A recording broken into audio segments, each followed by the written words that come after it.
Ahora vamos a seguir con la función logarítmica, que es simplemente la función que está determinada de la siguiente manera.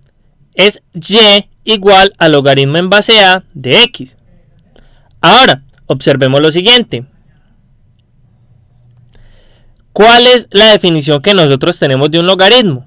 Básicamente es que este término que nosotros llamamos base, elevado a este número que vamos a llamar el exponente, va a ser igual a x. Es decir, esto es lo mismo que decir a la y es igual a x.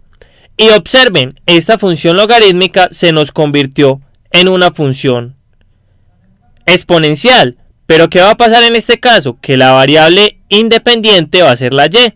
Miren que la x va a depender del valor que tome y. Entonces vamos a ver lo siguiente. Acuérdense que para estas funciones nosotros teníamos dos opciones. Si la a era mayor que 1 y si la a estaba entre 0 y 1. Ahora, ¿qué iba a pasar si la a es mayor que 1? Observen lo siguiente. Si la a era mayor que 1, nosotros teníamos que esta función iba a ser creciente de esta manera. Esta que de ahora en adelante la voy a pintar en naranjado. Esta iba a ser creciente. Ahora, si estaba entre 0 y 1, iba a ser decreciente, iba a ser así. Y además íbamos a tener que iba a pasar por este punto que es 1.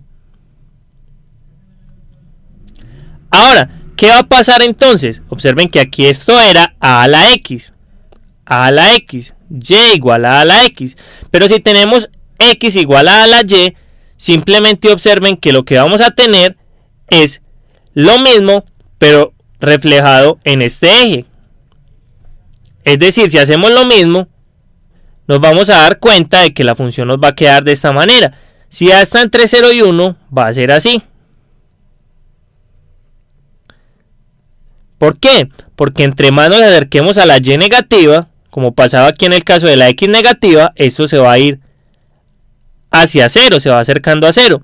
Pero si nos acercamos a la x positiva, en este caso a la y positiva, observen que se va yendo hacia más infinito. Lo mismo va a pasar en este caso. Si en este caso viene decreciendo con las x, en este caso va a decrecer con la y. Es decir, va a venir así. Observen, esa es la pequeña diferencia. Esta de aquí sería a la y igual a x. Y esta sería a la y igual a x. Observen la pequeña diferencia, que simplemente es como si fuera igual, pero simplemente reflejado. Observen que esto es como si reflejáramos esta misma función aquí. Observen eso. Trazáramos esta línea. Observen que es como si reflejáramos esta función con respecto a esta línea. Y eso es dado que esta función es la inversa de la función exponencial. Entonces observen, ¿qué nos va a quedar? Nos va a quedar lo siguiente. Que si nosotros tenemos la función logaritmo con una base a mayor que 1, nos va a quedar una gráfica del siguiente tipo. Nos va a quedar una gráfica así. Y aquí va a cortarla en 1. ¿Por qué? Por lo siguiente. Porque a la 0 va a ser 1. Es decir, cuando y valga 0, x va a valer 1. Ahí lo vemos. Ahora, si a está entre 0 y 1, esta función nos va a quedar de este tipo.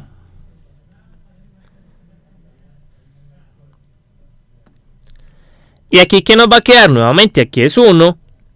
Y aquí viene de esta manera. Ahora, ¿qué más vamos a tener? Vamos a tener lo siguiente. ¿Cuál va a ser el dominio de esta función? El dominio simplemente va a ser que los valores que puede tomar x. En este caso vemos que los valores de x son positivos. Es decir, esto va de 0 a infinito. Lo mismo pasa para este caso.